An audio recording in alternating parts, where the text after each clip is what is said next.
Hey ladies, welcome back to the channel. My name is Jumoke Win. I'm your favorite femininity coach and women's mentor. Okay, so today we're continuing in this, series of talk that was inspired by a conversation I had with one of my mentees. And I want to, make this message of men are looking for competency, not necessarily income.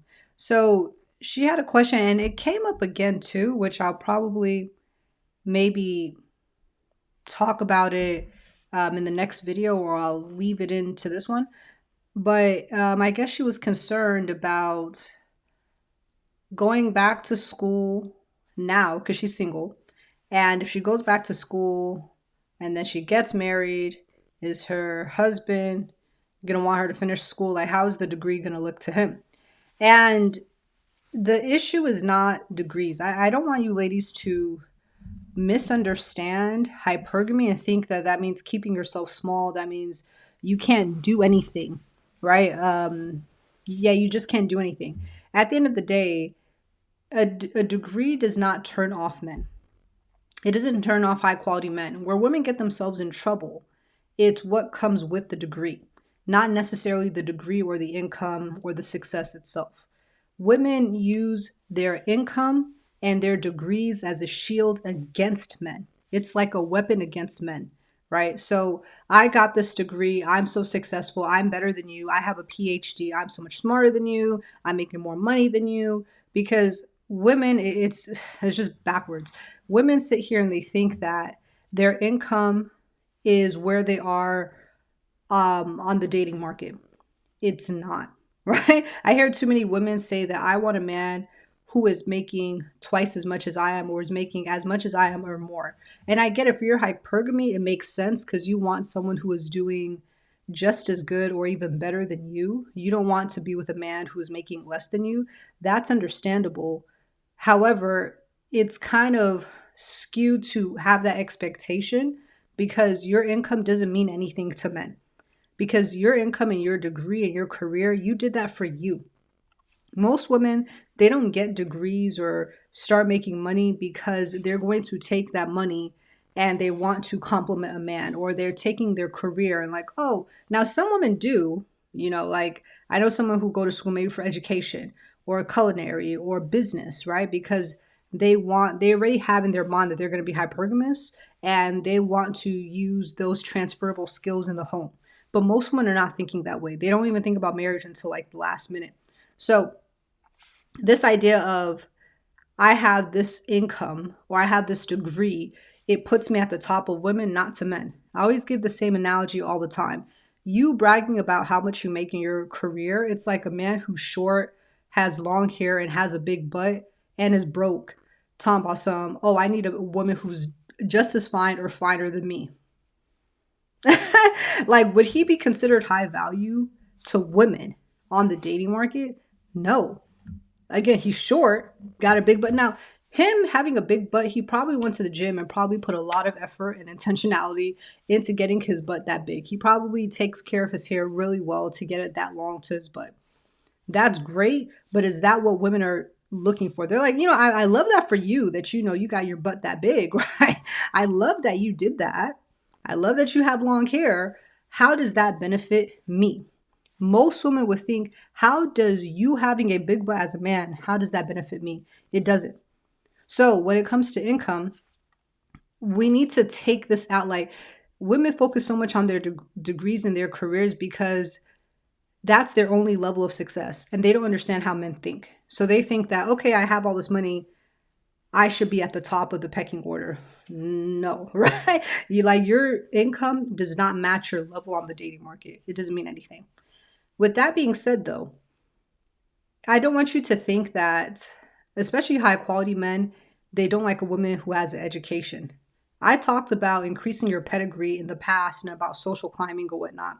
Education is probably one of the biggest and easiest way that you can social climb as a woman. If you are in working class and you want to social climb, maybe to upper middle class, and position yourself in upper middle class environments, then education is going to plant you right in that spot. But men are not looking at the number amount that you're making. They're looking at competency. Okay. That is what they're looking for. Are you competent? Right? If I marry you, are you a wise woman? Are you smart? Are you going to pass on those smart genes to my kids? Are there transferable skills? Because if you were able to get this degree, it means that you're probably smart, right? It's not about the number, it's about the competency. It's like, wow, for someone to be able to get a very prestigious degree, even like I told you, ladies, even if you're able to get to like my Ivy League college and all you do is education, that's still very impressive. That still shows that you're competent in some type of way. Like, wow, my wife, she graduated summa cum laude from Harvard. You could have just went to school to do education, right? You could have simply went to school to do education, but the fact that you are competent enough to get into Harvard, to graduate summa cum laude, that means that you are studious, right? You probably are not,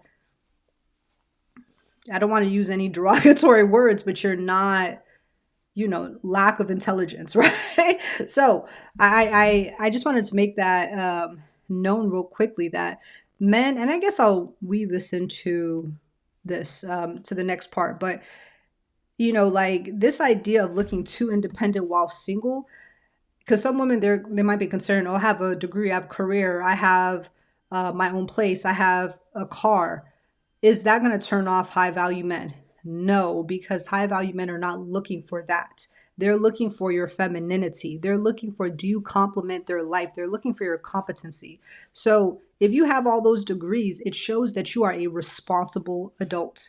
You going to school and making your own money, what else are you going to be doing? Like, think about it this way.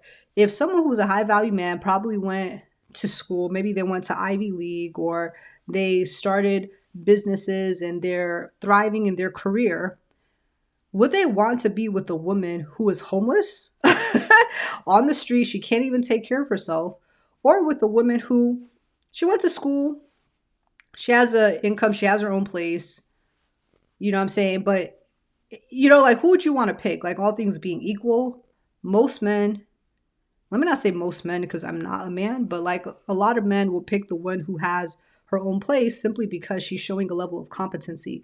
Like I said, the issue comes with the attitudes that come with that level of competency. If you cannot tone down your masculinity around him, that's the issue, not what you have. So go back to school if you have the time to. If you're still young, go back to school. Now, I do encourage women, if you are a little bit older, once you pass your mid 20s and you're not married, this is just my wise advice. You don't have to listen to me. You can do whatever you want. You're grown. This is not gospel. This is not a sin to go to school. This is just me as a mentor to young women. After your mid 20s, like let's say you never went to school, right? You went from high school, you just went straight into the workforce. Now you're in your mid to late 20s. Personally, I would not recommend any woman to go and get a rigorous degree. Okay. And when I say rigorous, rigorous is different for every woman. So rigorous for one woman, I have to sneeze. Excuse me. Rigorous for one woman might be to go get her doctorate.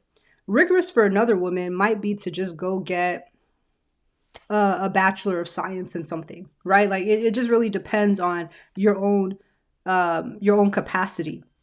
But if you cannot do both as far as settle your home and go to school, I encourage women to prioritize settling your home simply because you don't want 4 to 8 years to pass by before you think about marriage when you're already starting to lose bargaining power once you're hitting your late 20s. You're in the perfect spot right now. Once you're in your mid to late 20s, you need to cash out, right? You need to cash out and you need to focus more attention on actually settling your home.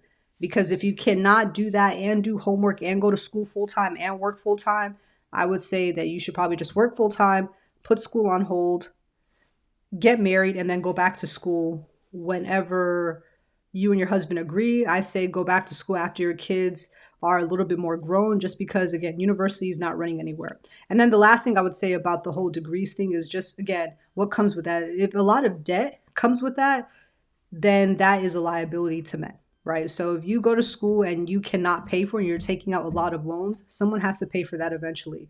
And again, it just doesn't look wise, right? It doesn't look wise to go to school for what, psychology, or to, you know what I'm saying? Like, we just want to see that you can make good decisions. Don't go to school for a degree that you can't afford, you don't have any financial aid for, you're taking out loans, you're in debt for something that you're going to say, well, I just want to be a housewife at the end of the day. Then just go to community college, do a trade, right? Do an apprenticeship. That's a better route to go than to do a 4 year or advanced degree. But hopefully this helps, gives you some perspective. And let me know what you guys think in the comments, and I'll speak to you later. Bye.